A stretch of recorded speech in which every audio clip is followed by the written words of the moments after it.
Hello everyone. ഈ ഒരു വീഡിയോയിൽ നമ്മൾ ഡിസ്കസ് ചെയ്യാൻ വേണ്ടി പോകുന്നത് ബേസിക്സ് ഓഫ് ഫോറക്സ് ആണ്. അതായത് ഒരു ബിഗിനറായിട്ട് വരുന്ന ഒരാൾ നിർബന്ധമായിട്ടും കണ്ടിരിക്കേണ്ട ഒരു വീഡിയോ ആണ്. അപ്പോൾ ഈ ഒരു വീഡിയോയിൽ എന്താണ് ഫോറക്സ് എന്നുള്ളതിനെ കുറിച്ച് വളരെ ഡീറ്റെയിൽ ആയിട്ട് ഡിസ്കസ് ചെയ്യുന്നുണ്ട്. അപ്പോൾ വീഡിയോ മുഴുവനായിട്ട് കാണാൻ ശ്രമിക്കുക. ഓക്കെ, അപ്പോൾ നമുക്ക് നേരെ വീഡിയോയിലേക്ക് പോവാം. അപ്പോൾ നമ്മൾ ഈ ഫോറക്സ് മാർക്കറ്റിൽ ട്രേഡ് ചെയ്യാൻ വരുന്നതിന് മുമ്പ് നിർബന്ധമായിട്ടും 5 കാര്യങ്ങളെക്കുറിച്ച് കൃത്യമായിട്ട് മനസ്സിലാക്കിയിട്ടുണ്ടാവണം. ഓക്കെ, അതിലൊന്നാമത്തത് ഗ്ലോബൽ കറൻസി എക്സ്ചേഞ്ച്. അതായത് എന്താണ് ഫോറക്സ് എന്നും ഇതൊരു ഗ്ലോബൽ ലെവലിൽ ഇത് എങ്ങനെയാണ് വർക്ക്ഔട്ട് ആവുന്നത് എന്നുള്ളതിനെ കുറിച്ചൊക്കെ നമ്മൾ മനസ്സിലാക്കി വെക്കുക. രണ്ടാമത് കറൻസി പെയർ ഡൈനാമിക്സ്. അതായത് എന്താണ് കറൻസി പെയർ എന്നും അതിന്റെ വാല്യൂസ് എങ്ങനെയാണ് ചേഞ്ച് ആകുന്നത് എന്നുള്ളതൊക്കെ നമ്മൾ മനസ്സിലാക്കി വെക്കുക. മൂന്നാമതായിട്ട് ടൈപ്സ് ഓഫ് പെയേഴ്സ്. അതായത് ഈ കറൻസി പെയറിൽ തന്നെ ഡിഫറെന്റ് ടൈപ്സ് ഓഫ് പെയേഴ്സ് ഉണ്ട്. അപ്പൊ അതെന്താണെന്നുള്ളത് മനസ്സിലാക്കി വെക്കുക. നാലാമതായിട്ട് വളരെ ഇമ്പോർട്ടന്റ് ആയിട്ട് നമ്മൾ മനസ്സിലാക്കേണ്ട ഒരു കാര്യമാണ് മാർക്കറ്റ് അവേഴ്സും അതിന്റെ ലിക്വിഡിറ്റിയും. Market hours and liquidity. So market hours എങ്ങനെയാണ് മാർക്കറ്റിനെ പ്രോപ്പറായിട്ട് യൂസ് ചെയ്യുന്നതെന്നും മാർക്കറ്റിന്റെ മൂവ്മെന്റിനെ ഇതിനെങ്ങനെ സ്വാധീനിക്കുന്നുണ്ടെന്നും മാർക്കറ്റിന്റെ ലിക്വിഡിറ്റി മാർക്കറ്റ് അവേഴ്സുമായി ബന്ധപ്പെട്ട് എങ്ങനെയാണ് വരുന്നത് എന്നുള്ളതൊക്കെ കൃത്യമായിട്ട് ഇതിനകത്ത് മനസ്സിലാക്കാൻ എടുക്കാൻ ശ്രമിക്കുക. പിന്നെ ശ്രദ്ധിക്കേണ്ടത് ടെർമിനോളജീസ് ആണ്. അതായത് നമ്മൾ ട്രേഡ് ചെയ്യാൻ വേണ്ടി വരുന്ന ആളുകൾ പലപ്പോഴും പുതിയതായിട്ട് കേൾക്കുന്ന ഒരുപാട് വാക്കുകളുണ്ട്. Lots, pips, bid, ask, spread എന്നൊക്കെ പറഞ്ഞിട്ട് കുറെ കാര്യങ്ങളുണ്ട്. അപ്പൊ അതെന്താണെന്നുള്ളത് മനസ്സിലാക്കുക. ഓക്കെ, അപ്പൊ നമുക്ക് ഈ ഇത്രയും കാര്യങ്ങൾ നമുക്ക് ഈ ഒരു വീഡിയോയിൽ കവർ ചെയ്ത് പോകാൻ പറ്റും. സോ നമുക്ക് ആദ്യത്തെ കാര്യത്തിലേക്ക് തന്നെ പോവാം. What is forex? വളരെ സിമ്പിൾ ആയിട്ട് ഞാൻ ഒരു കഥയിലൂടെ പറഞ്ഞുതരാം. അതായത് നമ്മൾ ഇന്ത്യയിൽ നിന്നും ഒരു ടൂർ പോവുകയാണ്, യു എസിലേക്കാണ് പോകുന്നത് വിചാരിക്കും. ഓക്കെ, അപ്പൊ യു എസിലേക്ക് നമ്മൾ ഇങ്ങനെ പോവാണ്. അപ്പൊ എന്റെ കയ്യിൽ 1,00,000 രൂപയുണ്ട്. അപ്പൊ ഈ 1,00,000 രൂപയും കൊണ്ട് ഞാൻ യു എസിൽ പോയി അവിടെ ഫുള്ള് കറങ്ങി തിരിച്ചു വരാന്നാണ് എന്റെ പ്ലാൻ. അപ്പൊ ഞാൻ ഇങ്ങനെ ഈ 1,00,000 രൂപയും കൂടി കൊണ്ടുപോയി യു എസിൽ എത്തിക്കഴിഞ്ഞിട്ടുണ്ടെങ്കിൽ എനിക്ക് ഈ 1,00,000 രൂപ അവിടെ സ്പെൻഡ് ചെയ്യാൻ പറ്റുമോ? ഒരിക്കലും പറ്റില്ല. ഞാൻ എന്ത് ചെയ്യണം? ഈ 1,00,000 രൂപ എക്സ്ചേഞ്ച് ചെയ്ത് ഡോളറിലേക്ക് കൺവേർട്ട് ചെയ്യണം. ഓക്കെ, അപ്പൊ ഞാൻ അവിടെ പോയി കുറച്ച് കാര്യങ്ങളൊക്കെ കണ്ടു. തിരിച്ചു വരുന്ന സമയത്ത് എൻ്റെ അടുത്ത് ഒരു $100 ബാക്കിയുണ്ട്. അപ്പൊ ഈ ഡോളറും കൊണ്ട് ഞാൻ ഇന്ത്യയിൽ എത്തിയപ്പോൾ ഞാൻ എന്ത് ചെയ്തു?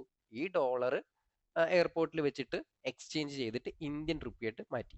ഓക്കെ, അപ്പോൾ ഈ ഫോറിൻ എക്സ്ചേഞ്ച് അല്ലെങ്കിൽ ഫോറക്സ് എന്ന് പറയുന്നത് ഏറ്റവും സിമ്പിൾ ആയിട്ട് നമുക്ക് പറയുകയാണെന്നുണ്ടെങ്കിൽ നമ്മളൊരു മറ്റൊരു രാജ്യത്തേക്ക് പോകുമ്പോൾ അവിടുത്തെ സർവീസസോ ഗുഡ്സോ അങ്ങനെ എന്ത് കാര്യങ്ങൾ ആക്സസ് ചെയ്യണമെന്നുണ്ടെങ്കിലും അവിടുത്തെ കറൻസി ആവശ്യമാണ്. സോ നമ്മുടെ കയ്യിലുള്ള കറൻസി കൊടുത്തിട്ട് മറ്റൊരു രാജ്യത്തിന്റെ കറൻസി വാങ്ങിക്കുന്നതിനെയാണ് ഫോറിൻ എക്സ്ചേഞ്ച് എന്ന് പറയുന്നത്. അപ്പോൾ ഈ ലോകം മുഴുവനും നോക്കിക്കഴിഞ്ഞിട്ടുണ്ടെങ്കിൽ എല്ലാ രാജ്യങ്ങൾക്കും മറ്റു പല രാജ്യങ്ങളുമായിട്ട് ഒരുപാട് ട്രേഡ്സ് നടക്കാറുണ്ട്. അതായത് വ്യാപാരങ്ങൾ നടക്കാറുണ്ട് അല്ലെ. ഇപ്പം ഇന്ത്യയിൽ ഐഫോൺ അല്ലെ, ഐഫോൺ ഒരുപാട് സെയിൽ നടക്കാറുണ്ട്. അപ്പൊ ഐഫോണിന്റെ പൈസയൊക്കെ എങ്ങോട്ടൊക്കെയാ പോകുന്നത്? യു എസിലേക്ക്. അപ്പൊ യു എസിലേക്ക് പോകുമ്പോൾ യു എസിലേക്ക് എന്താണ് അവിടെ കറൻസി കൺവേർഷൻ നടക്കാറുണ്ട് അല്ലെ. അതുപോലെ തന്നെ ഇന്ത്യ ഒരുപാട് ആയുധങ്ങൾ വാങ്ങിക്കാറുണ്ട്. അപ്പൊ അവിടെയും കറൻസി കൺവേർഷൻ നടക്കാറുണ്ട്. അങ്ങനെ എന്ത് കാര്യങ്ങൾ ഇന്റർനാഷണലി ചെയ്യുമ്പോഴും കറൻസി കൺവേർഷൻ എന്ന് പറയുന്നത് നടക്കുന്നുണ്ട്. അപ്പൊ ഈ കറൻസി കൺവേർഷൻ നടക്കാൻ വേണ്ടിയിട്ട് നമുക്കൊരു മാർക്കറ്റ് പ്ലേസ് ഉണ്ട്. കാരണം തോന്നിയ വിലയ്ക്കല്ല ഇവിടെ കറൻസികൾ കൺവേർട്ട് ചെയ്യുന്നത്. അത് കൃത്യമായിട്ടുള്ള ഒരു എക്സ്ചേഞ്ച് റേറ്റിനെ ബേസ് ചെയ്തുകൊണ്ടാണ്. സോ ആ ഒരു എക്സ്ചേഞ്ച് റേറ്റ് തീരുമാനിക്കുന്ന ഒരു ഡീസെൻട്രലൈസ്ഡ് ആയിട്ടുള്ള ഒരു മാർക്കറ്റിനെയാണ് നമ്മൾ ഫോറക്സ് മാർക്കറ്റ് എന്ന് പറയുന്നത്. അതുപോലെ തന്നെ ഈ ഒരു ഫോറക്സ് മാർക്കറ്റ് എന്ന് പറഞ്ഞിട്ടുണ്ടെങ്കിൽ ലോകത്തിലെ ഏറ്റവും വലിയ ഫൈനാൻഷ്യൽ മാർക്കറ്റ് ആണ്. ഓക്കെ, അതിന് നിങ്ങൾക്ക് ജസ്റ്റ് ഒന്ന് കമ്പയർ ചെയ്യുകയാണെന്നുണ്ടെങ്കിൽ ലോകത്തിൽ തന്നെ ഏറ്റവും വലിയ ഡെറിവേറ്റീവ് മാർക്കറ്റ് ആണ് ഇന്ത്യൻ സ്റ്റോക്ക് മാർക്കറ്റ്. ഓക്കെ, ലോകത്തിലെ ഏറ്റവും വലിയ ഡെറിവേറ്റീവ് മാർക്കറ്റ്. അപ്പോൾ ആ ഒരു ഇന്ത്യൻ സ്റ്റോക്ക് മാർക്കറ്റിൽ ഒരു ദിവസത്തെ ടേൺ ഓവർ എന്ന് പറയുന്നത് ഏകദേശം $600 ബില്യൺ ആണ്. ഓക്കെ, $600 ബില്യൺ ആണ്. അതേസമയം നമ്മുടെ ഫോറക്സ് മാർക്കറ്റിൽ വരുന്ന turn over, daily turn over എന്ന് പറയുന്നത് ഏകദേശം $6 to $7 ട്രില്യൺ ടേൺ ഓവർ ആണ് ഡെയിലി നടക്കുന്നത്. അപ്പൊ തന്നെ ഒന്ന് ആലോചിച്ച് നോക്കി, ഒരു സ്റ്റോക്ക് മാർക്കറ്റിൽ നടക്കുന്നതിനേക്കാൾ എത്രയോ ഇരട്ടി ട്രേഡാണ് നമ്മളുടെ ഫോറക്സ് മാർക്കറ്റിൽ നടക്കുന്നത്. അപ്പൊ എന്തുകൊണ്ടും നമുക്ക് പൈസ ഉണ്ടാക്കാൻ പറ്റുന്ന മാർക്കറ്റ് എന്ന് പറയുന്നത് ഫോറക്സ് മാർക്കറ്റ് ആണ്. അപ്പൊ കൂടുതൽ പൈസ എന്ന് പറയുമ്പോൾ അവിടെ കൂടുതൽ റിസ്ക് വരാനും സാധ്യതയുണ്ട്. അപ്പൊ അതിന് നമ്മൾ കൃത്യമായിട്ട് മാനേജ് ചെയ്യാം. ഓക്കെ, അപ്പൊ ഇനി ഇവിടെ എന്താണ് ട്രേഡ് ചെയ്യുന്നത് നോക്കിക്കഴിഞ്ഞിട്ടുണ്ടെങ്കിൽ കറൻസി പെയേഴ്സ് ആണ്. ഓക്കെ, ബേസിക്കലി കറൻസി പെയേഴ്സ് ആണ്. അതായത് യൂറോ, USD, GBP, JPY അങ്ങനെ പറഞ്ഞ ഒരുപാട് കറൻസി പെയറുകളുണ്ട്. ഓക്കെ, അപ്പൊ എന്താണ് കറൻസി പെയറുകൾ എന്നുള്ളത് നമുക്ക് പതുക്കെ പതുക്കെ പഠിക്കാം. അപ്പോൾ ഇത്രയാണ് ഫോറക്സ് മാർക്കറ്റ് എന്ന് പറഞ്ഞിട്ടുണ്ടെങ്കിൽ. ഓക്കെ, ഇതിൽ ശ്രദ്ധിക്കേണ്ട കാര്യം ഫോറക്സ് മാർക്കറ്റ് എന്ന് പറയുന്നത് ഒരു ഡീസെൻട്രലൈസ്ഡ് മാർക്കറ്റ് ആണ്. ഓക്കെ, അപ്പൊ ഇവിടെ ട്രേഡ് ചെയ്യുന്നത് എങ്ങനെയാണെന്ന് ചോദിച്ചു കഴിഞ്ഞാൽ, അല്ലെങ്കിൽ ഇവിടെ എന്താണ് സേഫ്റ്റി എന്ന് ചോദിച്ചു കഴിഞ്ഞാൽ, നമ്മുടെ ഫോറക്സ് മാർക്കറ്റിൽ ഏറ്റവും വലിയൊരു അഡ്വാൻറ്റേജ് ആയിട്ട് കണക്കാക്കാൻ പറ്റുന്ന ഒരു കാര്യം നമ്മുടെ ഫോറക്സ് മാർക്കറ്റിനെ കൺട്രോൾ ചെയ്യുന്നത് എന്ന് പറയുന്നത് ഗവൺമെന്റ്സ് ആണ്. ഓക്കെ, സെൻട്രൽ ബാങ്കുകളാണ്. ഇപ്പൊ ഇന്ത്യന്റെ നോക്കുകയാണെന്നുണ്ടെങ്കിൽ RBI ഉണ്ട്, bank of England, bank of Japan, അതുപോലെ തന്നെ US ഫെഡറൽ റിസർവ്, ഇതുപോലെ മേജർ ആയിട്ടുള്ള ഒരുപാട് സെൻട്രൽ ബാങ്കുകളുണ്ട്. അപ്പൊ ഈ സെൻട്രൽ ബാങ്കുകളാണ് ഈ ഫോറക്സ് മാർക്കറ്റിൽ ഏറ്റവും കൂടുതൽ ഫണ്ട് ട്രാൻസ്ഫർ ചെയ്യുന്നതും അവിടെ ബൈ ആൻഡ് സെൽ ചെയ്യുന്നതൊക്കെ. കാരണം ഈ സെൻട്രൽ ബാങ്കുകളെ സംബന്ധിച്ചിടത്തോളം അവരുടെ എല്ലാവരുടെയും കയ്യിൽ ഒരു ഫോറിൻ കറൻസി റിസർവ് ഉണ്ട്. അപ്പൊ റിസർവിനെ കൃത്യമായിട്ട് കീപ്പ് ചെയ്യുക എന്നുള്ളത് ഈ പറയുന്ന സെൻട്രൽ ബാങ്കുകൾക്ക് ആവശ്യമുള്ള ഒരു കാര്യമാണ്. ഓക്കെ, മാർക്കറ്റ് എന്ന് പറയുന്നത് എപ്പോഴും ഫ്ലോട്ടിംഗ് ആയിരിക്കും. അതിന്റെ പ്രൈസ് അല്ലെങ്കിൽ എക്സ്ചേഞ്ച് റേറ്റ് എന്ന് പറയുന്നത് ഇങ്ങനെ ഫ്ലോട്ടിംഗ് ആയിരിക്കും.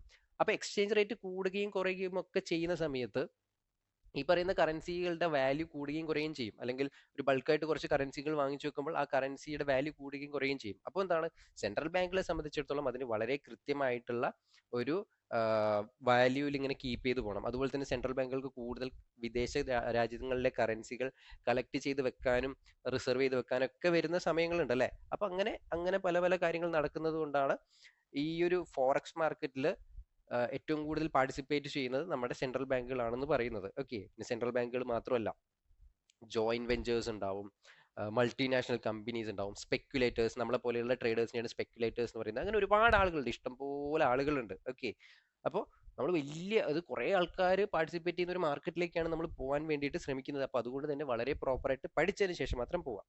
Okay, yes. അപ്പോൾ ഇതിൽ ചിലപ്പോൾ നിങ്ങൾക്ക് ഒരു ഡൗട്ടുള്ള സാധനം ഉണ്ടാവും, എന്താണ് ഈ ഒരു കറൻസി എക്സ്ചേഞ്ച് അല്ലെങ്കിൽ എക്സ്ചേഞ്ച് റേറ്റ് എന്നുള്ളത്.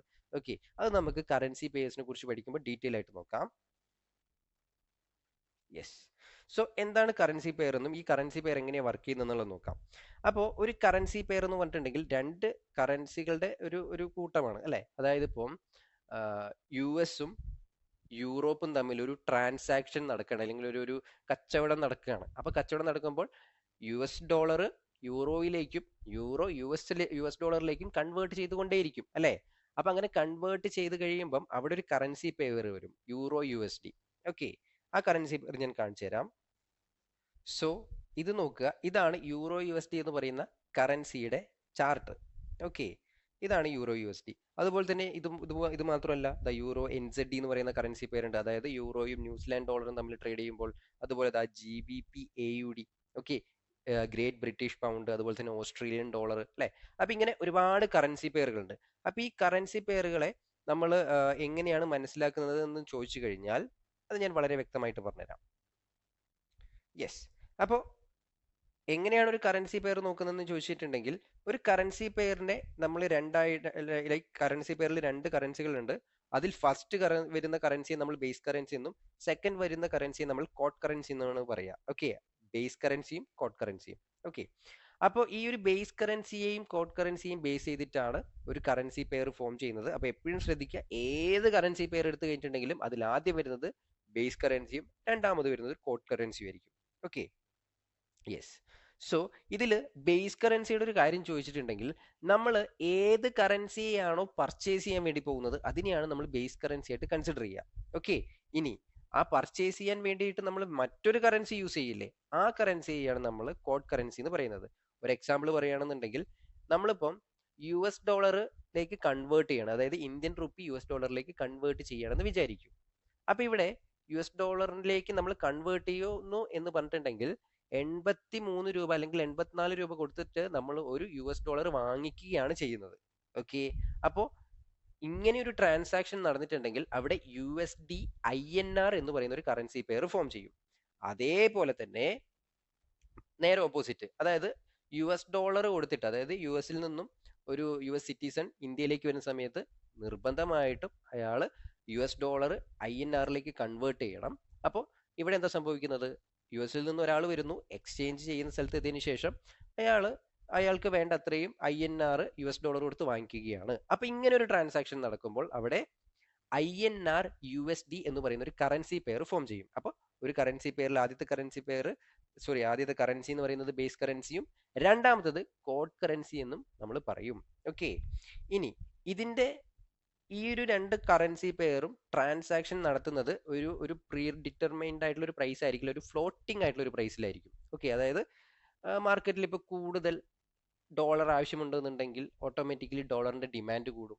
ഓക്കെ, അതേപോലെ തന്നെ ഡോളർ ആവശ്യത്തിൽ കൂടുതൽ കിട്ടാനുണ്ടെന്നുണ്ടെങ്കിൽ ഡോളറിന്റെ വില ഓട്ടോമാറ്റിക്കലി കുറയും. അതായത് സപ്ലൈ ഡിമാൻഡിനനുസരിച്ചുകൊണ്ട് കറൻസികളുടെ എക്സ്ചേഞ്ച് റേറ്റും കൂടുകയും കുറയുകയും ചെയ്യും. കാരണം എക്സ്ചേഞ്ച് റേറ്റ് ഇങ്ങനെ ഫ്ലോട്ടിംഗ് ആണ്. അപ്പൊ എക്സ്ചേഞ്ച് റേറ്റ് ഇങ്ങനെ മൂവ് ചെയ്യുന്നത് കൊണ്ടാണ്, മുകളിലേക്കും താഴേക്കും മൂവ് ചെയ്യുന്നത് കൊണ്ടാണ് നമുക്ക് യൂറോ USD എന്നും USD INR എന്നും ഒക്കെ പറയുന്ന പല പല പല കറൻസി പെയറുകൾ ഫോം ചെയ്യുന്നത്. ഓക്കെ, അപ്പൊ നമ്മൾ മനസ്സിലാക്കേണ്ടത് ഇത്രയേ ഉള്ളൂ. എക്സ്ചേഞ്ച് റേറ്റ് എന്ന് പറയുന്നത് ഫ്ലോട്ടിംഗ് ആണ്. ആ ഒരു എക്സ്ചേഞ്ച് റേറ്റിനെയാണ് നമ്മളിവിടെ ചാർട്ടായിട്ട് കാണുന്നത്. ആ ചാർട്ടിനെ നോക്കിയിട്ടാണ് നമ്മൾ ട്രേഡ് എടുക്കുന്നത്. ഓക്കെ, ഇപ്പോൾ ഈ എക്സ്ചേഞ്ച് റേറ്റ് നോക്കിയിട്ട് നമ്മൾ എങ്ങനെ ട്രേഡ് ചെയ്യാം? വളരെ സിമ്പിൾ. ഇപ്പൊ നമ്മൾ ഒരു 80 രൂപ ഉണ്ടായിരുന്ന സമയത്ത് ഞാൻ ഒരു $1000 വാങ്ങിച്ചു വെച്ചു എന്ന് വിചാരിക്കും. എക്സ്ചേഞ്ച് റേറ്റ് കൂടി കൂടി കൂടി 83 84 സോ ഞാൻ എന്ത് ചെയ്തു? ഈ ഒരു $1000 80 രൂപയ്ക്ക് ഞാൻ വാങ്ങിച്ചു വെച്ചതാണ്. അത് ഞാൻ ഒരു 84 രൂപയ്ക്ക് വിറ്റു.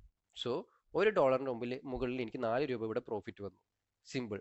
ഓക്കെ, ഇങ്ങനെയാണ് ഈ ഒരു എക്സ്ചേഞ്ച് റേറ്റിന്റെ വാല്യൂ കൂടുകയും കുറയുകയും ചെയ്യുന്നത് നോക്കിയിട്ടാണ് നമുക്ക് ട്രേഡ് ചെയ്ത് പ്രോഫിറ്റ് കിട്ടുന്നതും. Okay, yes.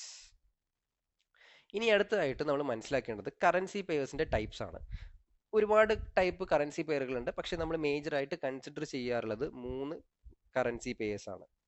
ഒന്നാമത്തത് മേജർ കറൻസി പെയർ, രണ്ടാമത്തത് മൈനർ കറൻസി പെയർ, മൂന്നാമതായിട്ട് exotic currency pair. Major, minor, exotic, ഇങ്ങനെ 3 കറൻസി പെയർസ് ആയിരിക്കും ഉണ്ടാവുക.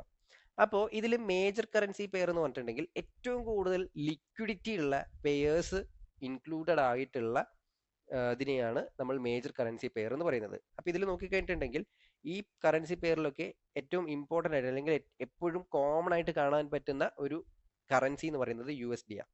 ഓക്കെ, ഇപ്പോൾ ഒരു എക്സാമ്പിൾ നോക്കുകയാണെന്നുണ്ടെങ്കിൽ euro USD, USD JPY, GBP USD, USD CHF, AUD USD, USD CAD, NZD USD. Okay, അപ്പൊ ഇതിലൊക്കെ എന്താണ്? ഒന്ന് $, മറ്റൊരു മേജർ കറൻസിയും അല്ലേ? അപ്പോൾ മേജർ കറൻസി പെയറിന് എപ്പോഴും ശ്രദ്ധിച്ചാൽ മതി, അതിൽ ഒരു മേജർ കറൻസി ഉണ്ടാവും പ്ലസ് ഒരു $, കൂടി ഉണ്ടാവും. ഓക്കെ, അപ്പൊ ഇതിലാണ് ഏറ്റവും കൂടുതൽ ലിക്വിഡിറ്റി ഉണ്ടാവുക. ഇനി രണ്ടാമത്തത് മൈനർ പെയർ. അപ്പൊ മൈനറിലേക്ക് വരുന്ന സമയത്ത് ഇതിന്റെ ഒരു പ്രത്യേകത എന്താണെന്ന് വെച്ചിട്ടുണ്ടെങ്കിൽ ഇതിലുള്ളത് മേജർ കറൻസീസ് തന്നെയാണ്, പക്ഷേ $, ഇൻക്ലൂഡഡ് അല്ലാന്നേ ഉള്ളൂ. അതായത് ഇവിടെ യൂറോ USDക്ക് പകരം euro GBP, euro JPY, GBP JPY. അപ്പൊ ഇതിൽ നോക്കിയേ, യൂറോ GBP JPY ഇതെല്ലാം എന്താണ്? ഒരു മേജർ കറൻസിയാണ്. അപ്പോൾ ഇവിടെ ഇത്രയേ ഉള്ളൂ, $, ഒഴികെ ബാക്കിയുള്ള മേജർ കറൻസികൾ പെയർ ചെയ്ത് കഴിഞ്ഞിട്ടുണ്ടെങ്കിൽ അതിനെ മൈനർ കറൻസി പെയേഴ്സ് എന്നാണ് പറയുക. അപ്പൊ മേജർ കറൻസി പോലെ തന്നെ അത്യാവശ്യം ലിക്വിഡിറ്റി ഉള്ളതാണ് നമ്മുടെ മൈനർ കറൻസി പെയറും. പക്ഷെ മേജർ കറൻസിയിലായിരിക്കും കൂടുതൽ ഉണ്ടാവുക. മൈനർ കറൻസി ഓക്കെയാണ് നമുക്ക് ട്രേഡ് ചെയ്യാൻ വേണ്ടിയിട്ട്. ഓക്കെ, ഇനി മൂന്നാമതായിട്ട് വരുന്നതാണ് എക്സോട്ടിക് പെയേഴ്സ്. അപ്പൊ ഈ ഒരു എക്സോട്ടിക് പെയേഴ്സ് എന്ന് പറഞ്ഞിട്ടുണ്ടെങ്കിൽ നമുക്ക് ട്രേഡ് ചെയ്യാൻ കുറച്ച് ബുദ്ധിമുട്ടുള്ള പെയേഴ്സ് ആണ്. ഓക്കെ, അതായത് ചിലപ്പോൾ ഇതിലധികം വരുന്ന എങ്ങനെയാന്ന് വെച്ച് കഴിഞ്ഞാൽ ഒരു മേജർ കറൻസി ഉണ്ടാവും, അതുപോലെ തന്നെ മറ്റൊരു കറൻസി എന്ന് പറയുന്നത് ഒരു എമർജിങ് കൺട്രിയിലുള്ള ഒരു കറൻസി ആയിരിക്കും. ഇപ്പോൾ നോക്കുകയാണെങ്കിൽ സിംഗപ്പൂർ, അതുപോലെ തന്നെ ഇന്ത്യ അല്ലെ, അതുപോലെയുള്ള ഒരുപാട് കൺട്രീസ് ഉണ്ട്. അപ്പോൾ സിംഗപ്പൂർ എന്നൊക്കെ പറഞ്ഞിട്ടുണ്ടെങ്കിൽ ഡെവലപ്ഡ് ആയിക്കൊണ്ടിരിക്കുന്ന, അല്ലെങ്കിൽ ഇന്ത്യ എന്ന് പറയുന്നതൊക്കെ ഡെവലപ്ഡ് ആയിക്കൊണ്ടിരിക്കുന്ന ഒരു കൺട്രിയാണ് അല്ലെ. അപ്പോൾ അങ്ങനെയുള്ള ഒരു കൺട്രീന്റെ കറൻസിയുമായിട്ട് പെയർ ചെയ്യുമ്പോഴാണ് എക്സോട്ടിക് കറൻസി പെയേഴ്സ് വരുന്നത്. അപ്പോൾ എക്സോട്ടിക് കറൻസി പെയേഴ്സ് നമ്മൾ യൂസ് ചെയ്യുകയില്ല. അതിൽ ഒന്നാമത്തെ കേസ് എന്താണെന്ന് വെച്ച് കഴിഞ്ഞാൽ വലിയ സ്പ്രെഡ് ഉണ്ടാവും, വോളിയം ഇല്ലാത്തത് കൊണ്ട് ലിക്വിഡിറ്റി വളരെ കുറവായിരിക്കും, പിന്നെ ഭയങ്കര വോളറ്റാലിറ്റി ആയിരിക്കും. നമുക്ക് ചിലപ്പം നിന്ന നിപ്പിൽ മാർക്കറ്റ് മുകളിലേക്കും താഴേക്കൊക്കെ പറന്ന് പോകുന്ന കാണാൻ പറ്റും, വലിയ ഗ്യാപ്പ് ഒക്കെ ഉണ്ടാക്കിക്കൊണ്ട്. ഓക്കെ, അതുകൊണ്ട് എക്സോട്ടിക് പെയേഴ്സിൽ ട്രേഡ് ചെയ്യുന്ന കാര്യം നമ്മൾ ഒഴിവാക്കി കിട്ടുള്ളൂ. മേജർ, മൈനർ ഈ 2 കറൻസി പെയറുകൾ മാത്രം ഫോക്കസ് ചെയ്യുക. അപ്പൊ ഇത് രണ്ടും കൂടി നമുക്ക് നോക്കുകയാണെങ്കിൽ ഒരു 30-35 നല്ല പെയേഴ്സ് ആയിരിക്കും നമുക്ക് ട്രേഡ് ചെയ്യാൻ വേണ്ടി കിട്ടുക. അപ്പൊ ഇതിൽ നമുക്ക് ഫേവറേറ്റ് ആയിട്ടുള്ള, നമുക്ക് അനലൈസ് ചെയ്ത് നോക്കിയിട്ട് ഏറ്റവും ബെറ്റർ ആയിട്ട് കിട്ടുന്ന കുറച്ച് പെയേഴ്സ് മാത്രം നമ്മൾ കറക്റ്റ് ആയിട്ട് പിക്ക് ചെയ്യാം. Okay, yes. Next forex market hours. ഇത് വളരെ ഇമ്പോർട്ടൻ്റ് ആണ് കേട്ടോ. അപ്പോൾ ഈ ഒരു ഫോറക്സ് മാർക്കറ്റിലേക്ക് വരുന്ന സമയത്ത് 24 അവേഴ്സ് ആയിരിക്കും മാർക്കറ്റ് ഉണ്ടാവുക. 5 ദിവസം, മൺഡേ ടു ഫ്രൈഡേ വരെ മാർക്കറ്റ് ഉണ്ടാവും. 24 അവേഴ്സും അവൈലബിൾ ആയിരിക്കും. അപ്പോൾ ഈ 24 അവേഴ്സും അവൈലബിൾ ആയിരിക്കുമെങ്കിലും 24 അവേഴ്സ് നമുക്ക് ട്രേഡ് ചെയ്യാൻ വേണ്ടി പറ്റൂല. ഓക്കെ, അപ്പോൾ അതെന്തുകൊണ്ടാണെന്ന് ചോദിച്ചിട്ടുണ്ടെങ്കിൽ ലിക്വിഡിറ്റി ഇഷ്യൂ ഉള്ളതുകൊണ്ടാണ്. ലിക്വിഡിറ്റി ഇഷ്യൂ ഉണ്ടെന്നുണ്ടെങ്കിൽ നമുക്ക് ട്രേഡ് ചെയ്യാൻ വേണ്ടി പറ്റില്ല. അപ്പോൾ നമ്മൾ എങ്ങനെയാണ്, അല്ലെങ്കിൽ ഏതൊക്കെ സെഷനുകളിലാണ്, അല്ലെങ്കിൽ ഏതൊക്കെ സമയങ്ങളിലാണ് ട്രേഡ് ചെയ്യേണ്ടത് എന്നുള്ളത് ഞാൻ പറഞ്ഞുതരാം. സോ നമുക്ക് മേജറായിട്ട് 4 സെഷൻസ് ആയിരിക്കും ഉണ്ടാവുക, ട്രേഡിംഗ് സെഷൻസ് ആയിരിക്കും ഉണ്ടാവുക. ഓക്കെ, അതിലൊന്നാമത്തത് സിഡ്നി സെഷൻ. ഓക്കെ, സിഡ്നി സെഷനോട് കൂടിയാണ് മാർക്കറ്റ് എപ്പോഴും സ്റ്റാർട്ട് ചെയ്യുന്നത്. ഓക്കെ, സോ സിഡ്നി സെഷൻ എന്ന് പറയുന്നത് ഒരു രാജ്യമല്ല, ഒരു മേജർ മാർക്കറ്റ് ആണ്. ഓക്കെ, അതായത് നമ്മൾ 24 മണിക്കൂറിനെ ഡിവൈഡ് ചെയ്യാണ്. 8 മണിക്കൂർ 8 മണിക്കൂർ 8 മണിക്കൂർ വെച്ച് ഡിവൈഡ് ചെയ്യണം. അങ്ങനെയാണ് നമ്മൾ ഈ പറയുന്ന 4 മേജർ ടൈം സോൺ ഉണ്ടാക്കിയിരിക്കുന്നത്. ഓക്കെ, അപ്പൊ അതിൽ ഫസ്റ്റ് സിഡ്നി സെഷൻ. അപ്പോൾ സിഡ്നി സെഷനിൽ മാർക്കറ്റ് ഓപ്പൺ ചെയ്യും. സിഡ്നി സെഷൻ കമ്പാരിറ്റീവ്ലി വളരെ ലോ വോളിയത്തിലായിരിക്കും പോകുന്നുണ്ടാവുക. പിന്നെ ടോക്കിയോ സെഷൻ, സിഡ്നി കഴിഞ്ഞതിന് ശേഷം ടോക്കിയോ സെഷൻ ആയിരിക്കും വരിക. അതിനുശേഷം ലണ്ടൻ സെഷൻ, ന്യൂയോർക്ക് സെഷൻ. അപ്പോൾ ഇതിന്റെ ഒരു ലിക്വിഡിറ്റി എങ്ങനെയാണ് മൂവ് ചെയ്യുന്നതെന്ന് ചോദിച്ചിട്ടുണ്ടെങ്കിൽ അതിന് നമുക്കൊരു വെബ്സൈറ്റ് ഉണ്ട്. ആ വെബ്സൈറ്റിൽ കയറി കഴിഞ്ഞിട്ടുണ്ടെങ്കിൽ എങ്ങനെയാണ് ഈ ലിക്വിഡിറ്റീസും അതുപോലെ തന്നെ മാർക്കറ്റ് അവേഴ്സ് ഒക്കെ ഏതൊക്കെ കൃത്യമായിട്ടുള്ള സമയങ്ങളിലാണ് ഈ പറയുന്ന 4 ടൈം സോണുകൾ വരുന്നത് അല്ലെങ്കിൽ സെഷൻസ് വരുന്നതൊക്കെ കൃത്യമായിട്ട് നമുക്ക് കാണാൻ പറ്റും. അപ്പൊ നമുക്ക് നേരെ ആ ഒരു വെബ്സൈറ്റിലേക്ക് പോവാം. ഓക്കെ, അപ്പൊ നമ്മൾ ഗൂഗിളിൽ കയറിയിട്ട് ഇതേപോലെ ബേബി പിപ്സ് എന്ന് പറഞ്ഞ് സെർച്ച് ചെയ്തിട്ടുണ്ടെങ്കിൽ ഫോറക്സ് മാർക്കറ്റ് അവേഴ്സ് എന്ന് പറഞ്ഞിട്ട് നമുക്ക് ഇങ്ങനെ കാണാൻ പറ്റും. ഇതിലൊന്ന് ക്ലിക്ക് ചെയ്യാം. അപ്പൊ ക്ലിക്ക് ചെയ്തിട്ടുണ്ടെങ്കിൽ നമ്മൾ പോകുന്നത് ഇതുപോലുള്ള ഒരു പ്ലാറ്റ്ഫോമിലേക്ക് ആയിരിക്കും, ഫോറക്സ് മാർക്കറ്റ് അവേഴ്സ് എന്ന് പറഞ്ഞിട്ട്. സോ ഇവിടെ കയറി കഴിഞ്ഞിട്ടുണ്ടെങ്കിൽ നമുക്ക് forex market time zone converter എന്ന് പറയുന്ന ഒരു ഓപ്ഷൻ കിട്ടും. അപ്പോൾ ഇതിൽ നോക്കി കഴിഞ്ഞിട്ടുണ്ടെങ്കിൽ ഫസ്റ്റ് ടൈം സോൺ ആണ്. ടൈം സോൺ ഏതാണെന്ന് വെച്ചിട്ടുണ്ടെങ്കിൽ നമുക്ക് കൊടുക്കാം. ഇപ്പം ഞാനിപ്പോൾ ഇന്ത്യയിലായതുകൊണ്ട് കൊൽക്കത്ത കൊടുക്കുന്നു. സോ ഇവിടെ സിഡ്നി ഉണ്ട്, ടോക്കിയോ, ലണ്ടൻ, ന്യൂയോർക്ക്. അപ്പോൾ ഇവിടെ ഇങ്ങനെ പോയിട്ടുണ്ടെങ്കിൽ നമുക്ക് ഏത് ടൈമിനാണ് സിഡ്നി സെഷൻ സ്റ്റാർട്ട് ചെയ്യുന്നതെന്നും ക്ലോസ് ചെയ്യുന്നതെന്നുള്ളതൊക്കെ വളരെ വ്യക്തമായിട്ട് നമുക്ക് അറിയാൻ വേണ്ടിയിട്ട് പറ്റും. ഓക്കെ, അതുപോലെ തന്നെ താഴെ വോളിയവും കൊടുത്തിട്ടുണ്ട്. അപ്പം ഞാൻ നോക്കാം. ഞാനിതാ ഇവിടെ നിന്ന് ഇങ്ങനെ സിഡ്നി സെഷൻ സ്റ്റാർട്ട് ചെയ്യുമ്പോൾ വോളിയം നോക്കിയ താഴെ നോക്കിയ വോളിയം ലോയിലാണ്. ദെൻ മാർക്കറ്റ് ഇങ്ങനെ മൂവ് ചെയ്യുന്നതിനനുസരിച്ച് ആ ഒരു സിഡ്നി സെഷൻ പ്രോഗ്രസ് ആവുന്നതിനനുസരിച്ച് മാർക്കറ്റിൽ ടോക്കിയോ സെഷൻ ഓപ്പൺ ചെയ്യും. അപ്പൊ കുറച്ചു നേരം ടോക്കിയോ സെഷനും അതുപോലെ തന്നെ സിഡ്നി സെഷനും ഒരുപോലെ മൂവ് ചെയ്യുന്നുണ്ട്, കണ്ടോ? ഓക്കെ, അപ്പോഴും വോളിയത്തിന് വലിയ വ്യത്യാസമൊന്നുമില്ല. വോളിയം കമ്പാരിറ്റീവ്ലി കുറവാണ്, പക്ഷെ എന്നാൽ പോലും ചെറിയ തോതിൽ, വളരെ ചെറിയ തോതിൽ കൂടി വരുന്നുണ്ട്. പക്ഷെ നമ്മൾ കാര്യമാക്കേണ്ട, നമുക്ക് അത്യാവശ്യം ഹൈ വോളിയം ഉണ്ടെങ്കിൽ മാത്രമേ ട്രേഡ് ചെയ്യാൻ വേണ്ടിയിട്ട് പറ്റുള്ളൂ. അപ്പൊ മാർക്കറ്റ് ഇങ്ങനെ പോയി ഒരു പോയിന്റ് എത്തിയപ്പം സിഡ്നി സെഷൻ ക്ലോസ് ചെയ്തു. വീണ്ടും മാർക്കറ്റ് മൂവ് ചെയ്യുന്നതിന്റെ ഇടയ്ക്ക് നമ്മുടെ ലണ്ടൻ സെഷൻ ഓപ്പൺ ആയി അല്ലെ. ലണ്ടൻ സെഷനും അതുപോലെ തന്നെ ടോക്കിയോ സെഷനും കുറച്ച് നേരം ഒന്ന് അങ്ങനെ ഒരേപോലെ മൂവ് ചെയ്യും. അതിനുശേഷം നമ്മുടെ ലണ്ടൻ സെഷൻ മാത്രമായിട്ട് മൂവ് ചെയ്യും. ദെൻ ഇങ്ങനെ പോയി ഏറ്റവും അവസാനം നമ്മുടെ ന്യൂയോർക്ക് സെഷൻ ഓപ്പൺ ചെയ്യും. അപ്പൊ ന്യൂയോർക്ക് സെഷനും ലണ്ടൻ സെഷനും കുറച്ചധികം നേരം ഒരേ ടൈമിൽ ഓപ്പൺ ആയിട്ട് നിൽക്കും. ദെൻ അതിനുശേഷം മാർക്കറ്റ് നേരെ പോയി ഇവിടെ എത്തും അല്ലെ. ഇങ്ങനെ ന്യൂയോർക്ക് സെഷൻ വന്ന് ന്യൂയോർക്ക് സെഷൻ അവസാനിക്കുന്നതും അതുപോലെ തന്നെ നമ്മുടെ ടോക്കിയോ അല്ല സിഡ്നി സെഷൻ ഓപ്പൺ ചെയ്യുന്നതും ഒരേ സമയത്താണ്. അപ്പൊ ഇതിൽ ശ്രദ്ധിക്കേണ്ട ഒരു കാര്യം എന്ന് പറയുന്നത് മാർക്കറ്റ് ഇങ്ങനെ പോയി നമ്മുടെ ലണ്ടൻ സെഷൻ സ്റ്റാർട്ട് ചെയ്യുന്നതോടുകൂടി മാർക്കറ്റിൽ വോളിയം പതുക്കെ ഇൻക്രീസ് ആകും. അപ്പൊ വോളിയം ഇൻക്രീസ് ആയി ഇവിടെ നോക്കിയേ, നമ്മുടെ സിഡ്നി അല്ല ലണ്ടനും ന്യൂയോർക്കും ഒരേപോലെ ഓപ്പൺ ചെയ്ത് നിൽക്കുന്ന സമയത്ത് മാർക്കറ്റ് വോളിയം എന്ന് പറയുന്നത് ഭയങ്കരമായിട്ട് കയറി പോവാം. ഓക്കെ, മാർക്കറ്റ് വോളിയം നല്ല അടിപൊളിയായിട്ട് കയറി പോകുന്നുണ്ട്. സോ നമ്മളെ സംബന്ധിച്ചിടത്തോളം ഏറ്റവും വോളട്ടൈൽ ആയിട്ടുള്ള മൂവ്മെന്റ് വരേണ്ടത് ഈ ഒരു ലണ്ടൻ സെഷന്റെ ഓപ്പണിംഗ് തൊട്ടാണ്. അപ്പൊ നമ്മളെ സംബന്ധിച്ചിടത്തോളം എന്ത് ചെയ്താൽ മതി, ലണ്ടൻ സെഷൻ ഓപ്പണിംഗിൽ തൊട്ട് അതുപോലെ തന്നെ ന്യൂയോർക്ക് ക്ലോസ് ചെയ്യുന്നത് വരെ ട്രേഡ് ചെയ്താൽ മതി. ന്യൂയോർക്ക് ക്ലോസിലേക്കും പോകണമെന്നില്ല. ഓക്കെ, ന്യൂയോർക്ക് ക്ലോസിലേക്കൊക്കെ എത്തുമ്പോഴത്തേക്കും വോളിയം അങ്ങ് എത്തിയിട്ടുണ്ടാവും. സോ നമ്മൾ ആ ഒരു ന്യൂയോർക്ക് സെഷൻ കഴിയുന്നതിന് 1 മണിക്കൂർ മുമ്പ് അല്ലെങ്കിൽ 2 മണിക്കൂർ മുമ്പൊക്കെ ആയിട്ട് നമ്മൾ പതുക്കെ ട്രേഡ് ക്ലോസ് ചെയ്യുക അല്ലെങ്കിൽ ട്രേഡ് നിർത്തി വെക്കുക. ഓക്കെ, അപ്പോൾ ഇത് ഏതൊക്കെ ടൈമിലാണ് എന്നുള്ളത് ജസ്റ്റ് ഇത് ഇവിടെ ഇങ്ങനെ ചെക്ക് ചെയ്താൽ മതി. അപ്പോൾ നമ്മളുടെ ടൈമിങ്ങിനനുസരിച്ച് നമ്മളിപ്പോൾ ഏത് കൺട്രിയിലാണ് നിൽക്കുന്നത് ആ കൺട്രിയുടെ ടൈമിംഗ് അനുസരിച്ച് ഇതിലൊന്ന് ജസ്റ്റ് ഒന്ന് ചെക്ക് ചെയ്താൽ മാത്രം മതി. ഓക്കെ, അപ്പോൾ ഇങ്ങനെയാണ് നമ്മൾ സെഷൻസ് ഐഡന്റിഫൈ ചെയ്യുന്നത്. അപ്പോൾ ശ്രദ്ധിക്കുക, ലണ്ടൻ സെഷനും ന്യൂയോർക്ക് സെഷനുമാണ് ട്രേഡ് ചെയ്യാൻ ഏറ്റവും best. Okay, yes. So next നമ്മൾ അറിഞ്ഞിരിക്കേണ്ടത് ലോട്ട് സൈസും പിപ്സും എന്താണ് എന്നുള്ളതാണ്. ഓക്കെ, സോ ലോട്ട് സൈസ് എന്ന് പറഞ്ഞിട്ടുണ്ടെങ്കിൽ നമ്മൾ ട്രേഡ് ചെയ്യുന്ന വോളിയത്തിനെയാണ് നമ്മൾ ലോട്ട് സൈസ് എന്ന് പറയുന്നത്. ഓക്കെ, അതായത് നമ്മൾ ഇപ്പം ഷെയർ മാർക്കറ്റിലേക്ക് വരുന്ന സമയത്ത് ഇപ്പോൾ ടാറ്റ മോട്ടോഴ്സ് എന്ന് പറയുന്ന ഒരു കമ്പനി എടുക്കുകയാണെന്നുണ്ടെങ്കിൽ അതിന്റെ 1 ഷെയർ 2 ഷെയർ 3 ഷെയർ 4 ഷെയർ എന്ന് പറഞ്ഞിട്ട് വാങ്ങിക്കുന്നത് പോലെ ഇവിടെ എന്താണ് ലോട്ട് എന്നാണ് പറയുക. അപ്പോൾ ഈ ലോട്ട് വെച്ചിട്ട് നമുക്ക് 3 തരത്തിൽ ട്രേഡ് ചെയ്യാം. അതായത് 3 തരത്തിലുള്ള ലോട്ട് സൈസുകൾ ഉണ്ട്. ഓക്കെ, ഒന്നാമത്തത് സ്റ്റാൻഡേർഡ് ലോട്ട്, 2 മിനി ലോട്ട്, മൂന്നാമത്തത് മൈക്രോ ലോട്ട്. ഓക്കെ, അപ്പോൾ ഒരു ലോട്ട് എന്ന് പറഞ്ഞിട്ടുണ്ടെങ്കിൽ അല്ലെങ്കിൽ ഒരു മൈക്രോ ലോട്ട് എന്ന് പറയുന്നത് $1000 ചേർന്നത് അല്ലെങ്കിൽ 1000 യൂണിറ്റ് കറൻസി ചേർന്നതാണ് ഒരു മൈക്രോ ലോട്ട്. ഓക്കെ, ഇനി ഒരു മിനി ലോട്ട് എന്ന് പറയുന്നത് 10,000 യൂണിറ്റ് കറൻസി ചേർന്നതാണ് ഒരു മിനി ലോട്ട്. ഇനി സ്റ്റാൻഡേർഡ് ലോട്ടിലേക്ക് വരുമ്പോൾ 1,00,000 കറൻസി യൂണിറ്റ് ചേർന്നതാണ് സ്റ്റാൻഡേർഡ് ലോട്ട്. അപ്പോൾ പൊതുവേ നമ്മുടെ ബ്രോക്കേഴ്സ് എല്ലാവരും ഈ സ്റ്റാൻഡേർഡ് ലോട്ട് തന്നെയായിരിക്കും ട്രേഡ് ചെയ്യുന്നുണ്ടാവുക. ഓക്കെ, അപ്പോൾ നമ്മൾ ഒരു ലോട്ട് ട്രേഡ് ചെയ്ത് കഴിഞ്ഞിട്ടുണ്ടെങ്കിൽ മനസ്സിലാക്കുക നമ്മളവിടെ 1000 അല്ല 1,00,000 യൂണിറ്റ്സ് കറൻസികൾ നമ്മൾ ട്രേഡ് ചെയ്യുന്നുണ്ട് എന്നുള്ളത്. ഓക്കെ, ഇനി നെക്സ്റ്റ് നമ്മൾ മനസ്സിലാക്കേണ്ടത് പ്രൈസ് മൂവ്മെന്റ് ആണ്. അതായത് പിപ്സ് എന്ന് പറയുന്ന ഒരു ടെർമിനോളജി ഉണ്ട്, അതിനെ ബേസ് ചെയ്തുകൊണ്ടാണ് നമ്മൾ പ്രൈസ് മൂവ്മെന്റ് കാൽക്കുലേറ്റ് ചെയ്യുന്നത്. ഓക്കെ, അപ്പോൾ പിപ്സ് എന്ന് പറഞ്ഞിട്ടുണ്ടെങ്കിൽ പോയിന്റ് ഇൻ പെർസെൻറ്റേജ് എന്നാണ് നമ്മൾ പറയുക. അതായത് ഒരു കറൻസി പെയറിന്റെ ഏറ്റവും സ്മോളസ്റ്റ് മൂവ്മെന്റ് എന്ന് വേണമെങ്കിൽ നമുക്ക് പറയാം. സോ ഈ ഒരു പിപ്സ് എന്താണെന്ന് മനസ്സിലാക്കുന്നതിന് മുമ്പ് നമ്മൾ പിപ്പറ്റ്സ് എന്താണെന്നുള്ളത് മനസ്സിലാക്കണം. ഓക്കെ, അതിന് നമുക്ക് ചാർട്ട് ഓപ്പൺ ചെയ്യാം ആദ്യം. ഓക്കെ, അപ്പൊ ഞാനിവിടെ യൂറോ USD എന്ന് പറയുന്ന കറൻസി പെയർ എടുത്തു. അപ്പൊ യൂറോ USD എന്ന് പറയുന്ന കറൻസി പെയർ എടുത്ത സമയത്ത് ഞാൻ ഇതിന്റെ വാല്യൂ ഇവിടെ ഒന്ന് ടൈപ്പ് ചെയ്യാം. ഓക്കെ, അപ്പൊ ഇതിന്റെ ഒരു വാല്യൂ വന്നിട്ട് 1.16880 എന്നാണ് ഇതിന്റെ വാല്യൂ. ഓക്കെ, 1.16880. ഓക്കെ, സോ ഇവിടെ നമ്മൾ മനസ്സിലാക്കേണ്ടത് ഇപ്പോൾ ഓരോ കറൻസി പെയർ എടുക്കുമ്പോഴും ഇതിന്റെ ഡെസിമലിന്റെ എണ്ണം കൂടുകയും കുറയുകയൊക്കെ ചെയ്യാം. അത് മാറ്റർ അല്ല. ഓക്കെ, ഡെസിമൽസിന്റെ എണ്ണം കൂടുകയോ കുറയുകയോ ഒക്കെ ചെയ്യാം. പക്ഷെ നമ്മൾ മനസ്സിലാക്കേണ്ടത് ഇത്രയേ ഉള്ളൂ, ഇതിലെ ഏറ്റവും അവസാനം നിൽക്കുന്ന ഈ ഒരു ഡെസിമൽ ഉണ്ടല്ലോ, ഈ കാണുന്ന ഒരു ഡെസിമൽ, ഇതിനെ നമ്മൾ പിപ്പറ്റ്സ് എന്നാണ് പറയുക.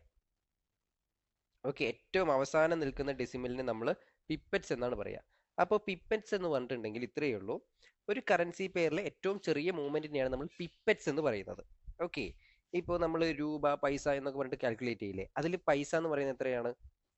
ഏറ്റവും ബേസിക് മൂവ്മെന്റ് ആണ് അല്ലേ. അതായത് പൈസേന്റെ കേസിലേക്ക് വരുമ്പോൾ ഒരു പൈസയിൽ നിന്ന് സ്റ്റാർട്ട് ചെയ്ത് 2 പൈസ, 3 പൈസ, 5 പൈസ, 10, 20, 100 പൈസയാകുമ്പോഴാണ് ഇത് 1 രൂപയായിട്ട് മാറുന്നത്.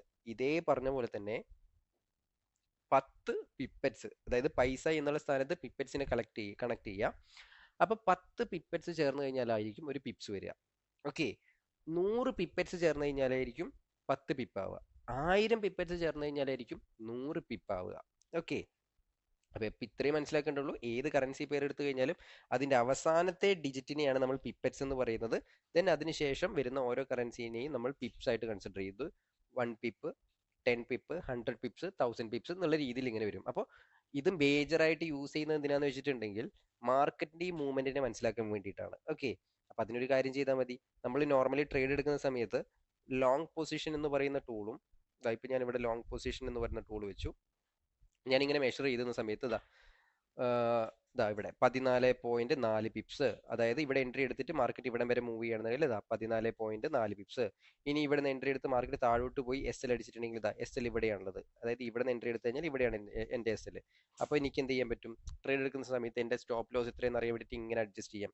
അപ്പോൾ അഡ്ജസ്റ്റ് ചെയ്തപ്പോൾ നോക്കിയാൽ 10.8 ആണ് എൻ്റെ സ്റ്റോപ്പ് ലോസ് പിപ്സ്. അപ്പോൾ മാർക്കറ്റിന്റെ മൂവ്മെന്റ് നമുക്ക് ഇങ്ങനെ ലോങ് പൊസിഷൻ എന്ന് പറയുന്നതും അതേപോലെ തന്നെ ഇതാ ഷോർട്ട് പൊസിഷൻ എന്ന് പറയുന്നതുമായിട്ടുള്ള ടൂൾസ് ഉപയോഗിച്ചുകൊണ്ട് പിപ്സ് നമുക്ക് കാൽക്കുലേറ്റ് ചെയ്യാം. അപ്പോൾ ഇത് ബേസിക് ആയിട്ട് യൂസ് ചെയ്യുന്നത് നമുക്ക് എത്ര പ്രോഫിറ്റ് വരും, എത്ര ലോസ് വരും എന്നുള്ളതൊക്കെ മനസ്സിലാക്കാനൊക്കെ വേണ്ടിയിട്ടാണ്. ഓക്കെ, ഇതൊരു ഭയങ്കര എന്തോ ഭീകര സംഭവമാണ്, അങ്ങനെയൊന്നും ചിന്തിക്കരുത് കേട്ടോ.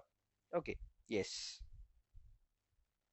ദെൻ നെക്സ്റ്റ് നമ്മൾ പഠിക്കേണ്ടത് ബിഡ് ആൻഡ് ആസ്ക് ആണ്. ഓക്കെ, അല്ലെങ്കിൽ സ്പ്രെഡ് എന്താണെന്നുള്ളതാണ്. അപ്പോൾ നമുക്ക് ആദ്യം ബിഡ് പ്രൈസ് എന്താന്ന് പറയാം.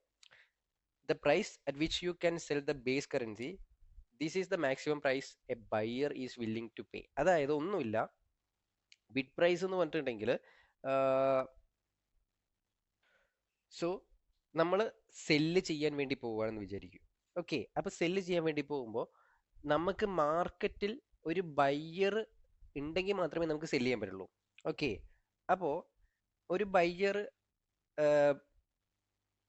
ബൈ ചെയ്യാൻ നിൽക്കുമ്പോൾ ആസ് എ സെല്ലർ നമ്മൾ അവിടെ പോവാണ്. അപ്പോൾ സെല്ലർ സെല്ല് ചെയ്യുമ്പോൾ ഒരു ബയ്യർ ബൈ ചെയ്യാൻ പറ്റുന്ന, അല്ലെങ്കിൽ ബയ്യർക്ക് ബൈ ചെയ്യാൻ പറ്റുന്ന ഏറ്റവും മാക്സിമം പ്രൈസിനെയാണ് നമ്മൾ ബിഡ് പ്രൈസ് എന്ന് പറയുന്നത്. ഓക്കെ, അതേപോലെ ആസ്ക് പ്രൈസിലേക്ക് എത്തുന്ന സമയത്ത് നമ്മളൊരു ബയ്യർ ആണ്, അപ്പോൾ ഒരു സെല്ലർ സെല്ല് ചെയ്ത് കഴിഞ്ഞാൽ മാത്രമേ നമുക്ക് ബൈ ചെയ്യാൻ പറ്റുള്ളൂ. അപ്പോൾ ആ സെല്ലർ സെല്ല് ചെയ്യാൻ വില്ലിംഗ് ആയിട്ടുള്ള ഏറ്റവും എന്താണ് മിനിമം പ്രൈസ് ആണ്, അല്ലെങ്കിൽ ഏറ്റവും കുറഞ്ഞ പ്രൈസിനെയാണ് നമ്മൾ ഈ പറയുന്ന ആസ്ക് പ്രൈസ് എന്ന് പറയുന്നത്. ഓക്കെ, ദെൻ ഇത് രണ്ടിന്റെയും ഡിഫറൻസിനെയാണ് നമ്മൾ സ്പ്രെഡ് എന്ന് പറയുന്നത്. ഓക്കെ, കാരണം ഒരേ സമയത്ത് മാർക്കറ്റിൽ ബയ്യറും സെല്ലറും ഉണ്ടാവും. അപ്പോൾ ബയ്യറുടെ എന്താണ് ആസ്ക് പ്രൈസും ബിഡ് പ്രൈസും തമ്മിൽ, അല്ലെങ്കിൽ ബയറുടെ സെല്ലറുടെ ആസ്ക് പ്രൈസും ബിഡ് പ്രൈസും തമ്മിൽ ചെറിയ വ്യത്യാസം ഉണ്ടാവും. അത് നമുക്ക് ചാർട്ട് നോക്കിക്കഴിഞ്ഞാൽ മനസ്സിലാക്കാം. ഓക്കെ, ഇപ്പൊ ഞാൻ യൂറോ USD എടുത്തു. അപ്പൊ യൂറോ USDയിൽ ഇതാ ഇവിടെ തന്നെ കണ്ടോ സെൽ പ്രൈസും ബൈ പ്രൈസും കാണിക്കുന്നുണ്ട്. നോക്കിക്കേ, സെൽ പ്രൈസിന്റെയും ബൈ പ്രൈസും തമ്മിൽ ചെറിയ വ്യത്യാസമുണ്ട് അല്ലെ, നമ്പേഴ്സിൽ ചെറിയൊരു വ്യത്യാസമുണ്ട്. ഈ ഒരു വ്യത്യാസത്തിനെയാണ് നമ്മൾ സ്പ്രെഡ് എന്ന് പറയുന്നത്. ഇവിടെ നോക്കിക്കേ, കണ്ടോ 3.8 ആണ് സ്പ്രെഡ് ഉള്ളത്. അതായത് 3.8 പിപ്സ് ആണ് നമുക്ക് സ്പ്രെഡ് ആയിട്ട് വന്നിരിക്കുന്നത്. ഓക്കെ, അപ്പോൾ ഈ സ്പ്രെഡ് കൂടുന്ന സമയം എപ്പോഴാണെന്ന് ചോദിച്ചിട്ടുണ്ടെങ്കിൽ മാർക്കറ്റിൽ ട്രേഡേഴ്സ് ഏറ്റവും കൂടുതൽ കുറയുന്ന സമയത്താണ്. അതായത് ഏറ്റവും വോളറ്റാലിറ്റി കുറയുമ്പോഴാണ് സ്പ്രെഡ് കൂടുക. അത് മാർക്കറ്റ് ക്ലോസ് ചെയ്യാൻ പോകുന്ന സമയങ്ങളിലും അതുപോലെ തന്നെ സിഡ്നി ഏഷ്യൻ സെഷനുകളിലൊക്കെ ആയിട്ടായിരിക്കും ഈ സ്പ്രെഡ് ഏറ്റവും കൂടുതൽ ഉണ്ടാകുക. കാരണം ആ സമയത്താണ് ഏറ്റവും കൂടുതൽ ആളുകൾ ട്രേഡ് എടുക്കാതെ നിൽക്കുന്ന സമയം. പക്ഷെ നമ്മുടെ ലണ്ടനിലും ന്യൂയോർക്ക് സെഷനിലൊക്കെ മാക്സിമം ആൾക്കാർ ട്രേഡ് ചെയ്യുന്നതുകൊണ്ട് തന്നെ അവിടെ ഈ സ്പ്രെഡ് എന്ന് പറയുന്നത് കുറവായിരിക്കും. ഇനി ഈ സ്പ്രെഡ് എങ്ങനെയാണ് നമ്മളെ എഫക്ട് ചെയ്യുന്നതെന്ന് ചോദിച്ചിട്ടുണ്ടെങ്കിൽ, നമ്മൾ ട്രേഡ് ചെയ്യുന്ന സമയത്ത് നമ്മൾ ബ്രോക്കർക്ക് എന്തായാലും ബ്രോക്കറേജ് കൊടുക്കണം, കമ്മീഷൻസ് കൊടുക്കേണ്ടി വരും അല്ലേ. അപ്പോൾ നമ്മൾ അത്യാവശ്യം സ്പ്രെഡ് ഉള്ള ഒരു കറൻസി പെയറിൽ ട്രേഡ് ചെയ്യുന്ന സമയത്ത് നമ്മൾ അതിൽ ട്രേഡ് ചെയ്യുമ്പോൾ ഇനീഷ്യലി നമുക്കൊരു ചെറിയ ലോസ് വരും. ആ ലോസ് എന്ന് പറയുന്നത് ആക്ച്വലി സ്പ്രെഡ് കമ്മീഷനാണ്. അതായത് സ്പ്രെഡ് എത്രയാണോ ഇൻറ്റു ലോട്ട് സൈസിൽ വരുന്ന ആ ഒരു എമൗണ്ട്. ഓക്കെ, ഇപ്പൊ 3.8 അല്ലേ, 3.8 ഇൻറ്റു ഒരു ട്രേഡ് എടുക്കുമ്പോൾ 3.8 ഇൻറ്റു 1 ലോട്ട്. ഓക്കെ, ഈ ഒരു എമൗണ്ട് എന്ത് ചെയ്യും, നമ്മുടെ ബ്രോക്കർ കൊണ്ടുപോകും. അപ്പോൾ 3.8 പിപ്സ് എന്ന് പറയുമ്പോൾ 1 ലോട്ടിൽ യൂറോ USD ട്രേഡ് ചെയ്ത് കഴിഞ്ഞിട്ടുണ്ടെങ്കിൽ നമുക്ക് ഏകദേശം $38 ബ്രോക്കറേജ് ആയിട്ട് പോകും. ഓക്കെ, സോ നമ്മൾ എൻട്രി എടുത്ത് മാർക്കറ്റ് നമ്മുടെ ഡയറക്ഷനിൽ വന്ന് ഈ പറയുന്ന 3.8 പിപ്സ് മാർക്കറ്റ് കവർ ചെയ്ത് കഴിഞ്ഞതിന് ശേഷം മാത്രമായിരിക്കും നമുക്ക് പ്രോഫിറ്റ് വരിക. ഇനി ലോസിലേക്ക് പോകുമ്പോഴോ ഈ 3.8 പിപ്സിന്റെ ലോസ് നമുക്ക് എക്സ്ട്രാ ഉണ്ടാവുകയും ചെയ്യും. ഓക്കെ, അപ്പം മാക്സിമം സ്പ്രെഡ് കുറഞ്ഞ സമയത്ത് ആണ് ട്രേഡ് ചെയ്യുന്നതെങ്കിൽ ഈ 3.8 എന്നുള്ളത് ഒരു 0.5 ആയിട്ടും 0.3 ആയിട്ടും 0.1 ഒക്കെ ആയിട്ടൊക്കെ കുറയും. അപ്പൊ കുറഞ്ഞു നിൽക്കുന്ന സമയത്ത് ട്രേഡ് ചെയ്യുമ്പോൾ എന്താണ്, നമുക്ക് ഇത്രയും ബ്രോക്കറേജ് കൊടുക്കേണ്ട ആവശ്യമില്ല. ഓക്കെ, അപ്പൊ അതുകൊണ്ടാണ് നമ്മൾ ട്രേഡ് ചെയ്യുമ്പോൾ മാക്സിമം വോളിയം ഉള്ള ലിക്വിഡിറ്റി ഉള്ള ടൈമുകളിൽ ട്രേഡ് ചെയ്യണമെന്ന് പറയുന്നത്. Okay, yes. സോ ഇതിൻ്റെ ഒപ്പം തന്നെ നമ്മൾ ശ്രദ്ധിക്കേണ്ട മറ്റൊരു കാര്യം കൂടിയുണ്ട്. അതായത് ഇവിടെ നമ്മൾ ഇങ്ങനെ ട്രേഡ് ചെയ്യുന്ന സമയത്ത് മാർക്കറ്റ് വോളിയം മാത്രമല്ല നമ്മളെ ചതിക്കുന്നത്, മാർക്കറ്റിൽ അൺഎക്സ്പെക്റ്റഡ് ആയിട്ട് നടക്കുന്ന വലിയ മൂവ്മെന്റുകളുണ്ട്. ഓക്കെ, വലിയ മൂവ്മെന്റുകളുണ്ട്. ആ മൂവ്മെന്റുകളെ ട്രാക്ക് ചെയ്യാൻ നമ്മളെ കൊണ്ട് പറ്റിയിരിക്കണം. ഓക്കെ, അതെങ്ങനെയാണെന്നുള്ളത് ഞാൻ കാണിച്ചു തരാം. സോ അതിനു വേണ്ടിയിട്ട് നമ്മൾ ഗൂഗിളിൽ ഫോറക്സ് ഫാക്ടറി എന്ന് പറഞ്ഞ് സെർച്ച് ചെയ്യാം. ഓക്കെ, സെർച്ച് ചെയ്തിട്ടുണ്ടെങ്കിൽ ഇതേപോലെ കലണ്ടർ എന്ന് പറഞ്ഞിട്ടൊരു ഓപ്ഷൻ നമുക്ക് കാണും. Okay, yes. അപ്പൊ ഈ ഒരു കലണ്ടറിൽ നോക്കിക്കേ, ഡേറ്റ്, ടൈം, കറൻസി, ഇമ്പാക്റ്റ് എന്ന് പറഞ്ഞിട്ട് കുറച്ച് കാര്യങ്ങൾ കൊടുത്തിട്ടുണ്ട്. ഇതെന്താന്ന് വെച്ചിട്ടുണ്ടെങ്കിൽ എക്കണോമിക് ഇവന്റുകളാണ്, അല്ലെങ്കിൽ എക്കണോമിക് ന്യൂസുകളാണ്. അപ്പൊ മാർക്കറ്റിൽ ഇത്തരത്തിലുള്ള ന്യൂസുകൾ വരുമ്പോൾ മാർക്കറ്റിൽ കറൻസി പെയറുകളുടെ അല്ലെങ്കിൽ കറൻസികളുടെ വാല്യൂവിന് വലിയ ചേഞ്ചസ് വരും. അപ്പൊ കറൻസികളുടെ വാല്യൂവിൽ വലിയ ചേഞ്ചസ് വരുന്ന സമയത്ത് മാർക്കറ്റിൽ ഓട്ടോമാറ്റിക്കലി അതിന്റെ കറൻസി പെയറിലും സ്പ്രെഡിലും മൂവ്മെന്റിലും ഒക്കെ നല്ല രീതിയിലുള്ള വ്യത്യാസം വരും. ഓക്കെ, അപ്പോൾ അത് ചിലപ്പോൾ നമുക്ക് ഉൾക്കൊള്ളാൻ പറ്റുന്നതിനേക്കാൾ വലിയ മൂവ്മെന്റ് ഒക്കെ ആയിരിക്കും ഏറ്റവും ചുരുങ്ങിയ സമയത്ത് വരിക. അതായത് ഒരു മിനിറ്റ് കൊണ്ട് ചിലപ്പോൾ ഒരു 60-70 പിപ്സ് ഒക്കെ ഒറ്റയടിക്ക് മൂവ് ചെയ്ത് കളയും. ഇപ്പൊ നമ്മൾ അവിടെ ട്രേഡ് എടുക്കുന്ന സമയത്ത് എങ്ങാനും റോങ് എൻട്രി ഒക്കെ എടുത്തിട്ടുണ്ടെന്നുണ്ടെങ്കിൽ ചിലപ്പോൾ നമ്മുടെ ക്യാപിറ്റൽ കംപ്ലീറ്റ് ആയിട്ട് വാഷ് ഔട്ട് ആയി പോകാനൊക്കെ ഉള്ള ചാൻസസ് ഉണ്ട്. ഭയങ്കര റിസ്ക് പിടിച്ചൊരു ടൈമാണ്. ഓക്കെ, അപ്പോൾ ഇവിടെ നമുക്ക് നോക്കിക്കഴിഞ്ഞിട്ടുണ്ടെങ്കിൽ ഇമ്പാക്റ്റ് ഓരോ കറൻസി പെയറുകളുടെയും എക്കണോമിക് ന്യൂസുമായി ബന്ധപ്പെട്ട് അതിന്റെ ഇമ്പാക്റ്റ് കൊടുത്തിട്ടുണ്ട്. അപ്പോൾ ഈ ഇമ്പാക്റ്റിന് നമുക്ക് സൂക്ഷിച്ച് നോക്കി കഴിഞ്ഞാൽ കണ്ടോ 3 ടൈപ്പ് കളറിലാണ് കൊടുത്തിരിക്കുന്നത്: യെല്ലോ, ഓറഞ്ച്, റെഡ് അല്ലേ. അപ്പൊ ഇതിൽ യെല്ലോ എന്ന് പറഞ്ഞിട്ടുണ്ടെങ്കിൽ ലോ ഇമ്പാക്റ്റ് ന്യൂസ് ആണ്. അപ്പൊ ലോ ഇമ്പാക്റ്റ് ന്യൂസ് എന്ന് പറയുന്നത് നമ്മളെ കാര്യമായിട്ട് എഫക്ട് ചെയ്യൊന്നുമില്ല. ഓക്കെ, നമുക്ക് അങ്ങനെ ഒരു ന്യൂസ് വന്നിട്ടുണ്ടെങ്കിൽ ഒരു പ്രശ്നമില്ല, ആർക്കും ഒരു പ്രശ്നം ഉണ്ടാവില്ല.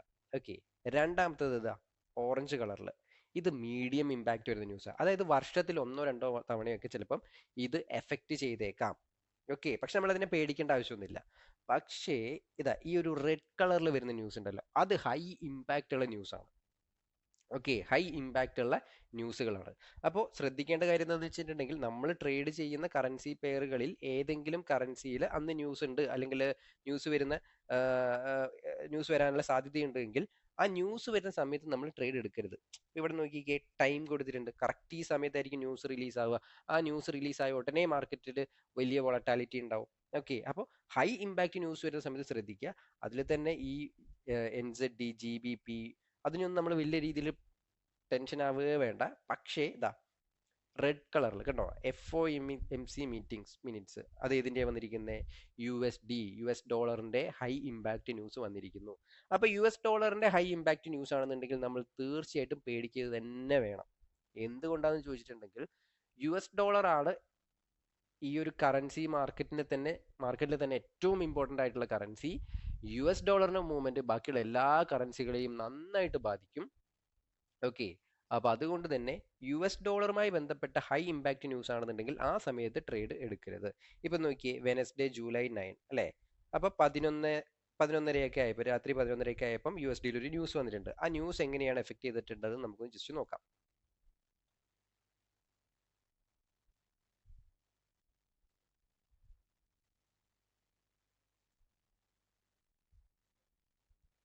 യെസ്, ഇവിടെ നോക്കിയേ, ഇത് കാര്യമായിട്ടുള്ള എഫക്റ്റ് ഒന്നും വന്നിട്ടില്ല. കാര്യം എന്താണെന്ന് വെച്ചിട്ടുണ്ടെങ്കിൽ ഈ ന്യൂസ് വരുന്ന സമയത്ത് എക്കണോമിക്കലി വലിയ റിസ്ക് വരുന്ന മാർക്കറ്റ് ആണെന്നുണ്ടെങ്കിൽ അത് ഭീകരമായിട്ടും ആയിരിക്കും ഇത് എഫക്ട് ചെയ്യുക. ഓക്കെ, കാരണം ഓരോ ന്യൂസിൻ്റെയും അതിൻ്റെതായിട്ടുള്ള ഇമ്പോർട്ടൻസ് ഉണ്ട്. ഇമ്പോർട്ടൻസ് അനുസരിച്ചായിരിക്കും അത് എഫക്ട് ചെയ്യുന്നത്. അപ്പോൾ ഇവിടെ നോക്കി കഴിഞ്ഞിട്ടുണ്ടെങ്കിൽ മാർക്കറ്റ് അത്രയും നേരം വളരെ ചെറിയ ചെറിയ ചെറിയ ക്യാൻഡിൽസ് ആയിട്ടായിരുന്നു ഫോം ചെയ്തത്. പക്ഷെ ആ ന്യൂസ് വന്നപ്പോൾ നോക്കിയേ, മുകളിലേക്കും താഴേക്കും വലിയ വലിയ ക്യാൻഡിൽസ് ഫോം ചെയ്യുന്നു. അതായത് ആ ഒരു ന്യൂസ് റിലീസായ സമയത്ത് അതുമായി ബന്ധപ്പെട്ട് മാർക്കറ്റ് വലിയ വൊളറ്റാലിറ്റിയിലേക്ക് പോയി.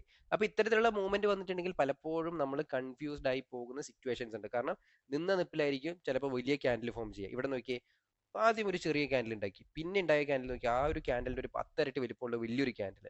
ഓക്കെ, അത് പോയ പോലെ താഴോട്ട് ഇറങ്ങി, അപ്പൊ താഴോട്ട് പോകുന്ന വിചാരിച്ച സമയത്ത് മുകളിലേക്ക് പോയി. ഇങ്ങനെ വൊളറ്റാലിറ്റി ക്രിയേറ്റ് ചെയ്യും. ഇങ്ങനെ വൊളറ്റാലിറ്റി മാത്രമല്ലാതെ വലിയ ബിഗ് ക്യാൻഡിൽസ് ഫോം ചെയ്യുന്ന സിറ്റുവേഷൻസും മാർക്കറ്റിൽ ഉണ്ടാകും. ഓക്കെ, അപ്പൊ അത് നമ്മൾ ശ്രദ്ധിക്കുക.